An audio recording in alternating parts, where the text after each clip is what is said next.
வாணியம்பாடி அருகே அரசு பள்ளியில் மேல்தள பூச்சி பெயர்ந்து விழுந்து 3 மாணவர்கள் காயமடைந்தனர். கூடுதல் தகவல்களை வழங்குவதற்காக செய்தியாளர் இமானுவேல் இணைந்திருக்கிறார். அவரிடம் கேட்கலாம். இமானுவேல், அந்த மாணவர்களுக்கு என்ன நடந்தது? பள்ளியில் பூச்சி பெயர்ந்து விழும் அளவுக்கு இருக்கிறதா நிலைமை? அங்க இருக்கக்கூடிய ஆசிரியர்கள் என்ன விளக்கம் கொடுக்கறாங்க? வேதவள்ளி, திருப்பத்தூர் மாவட்டம் வாணியம்பாடி சட்டமன்ற தொகுதிக்கு உட்பட்ட நாற்றம்பள்ளி ஒன்றியம் சங்கராபுரம் பகுதியில் அரசு துவக்கப்பள்ளி உள்ளது. இந்த துவக்கப்பள்ளியில் 33 மாணவர்கள் பயின்று வருகின்றனர்.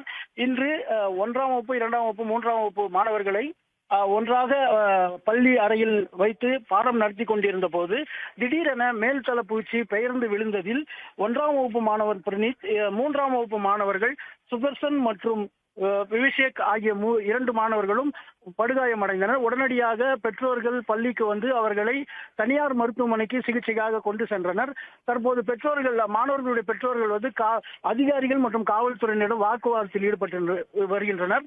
அவர்களிடம் பேசும்பொழுது 2022-23 வாணியம்பாடி சட்டமன்ற தொகுதி உறுப்பினர் நிதியில் இருந்து கட்டப்பட்டு 21 லட்சம் ரூபாயில் கட்டப்பட்டு தற்போது 6 மாதத்திற்கு முன்புதான் திறக்கப்பட்டுள்ளது.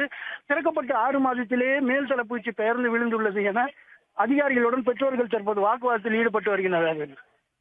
ஒருபுறம் அரசு பள்ளியில் மாணவர்கள் சேர்க்கை அதிகரிப்பு என்பது போன்ற செய்திகளை பார்க்கும் நிலையில் இதுபோன்ற நிலையும் இருக்கிறது என்பது வருந்தத்தக்கது. பள்ளிக்கல்வித்துறை உரிய நடவடிக்கை எடுக்கும் என்று நம்பலாம். தகவல்களுக்கு நன்றி இமானுவேல்.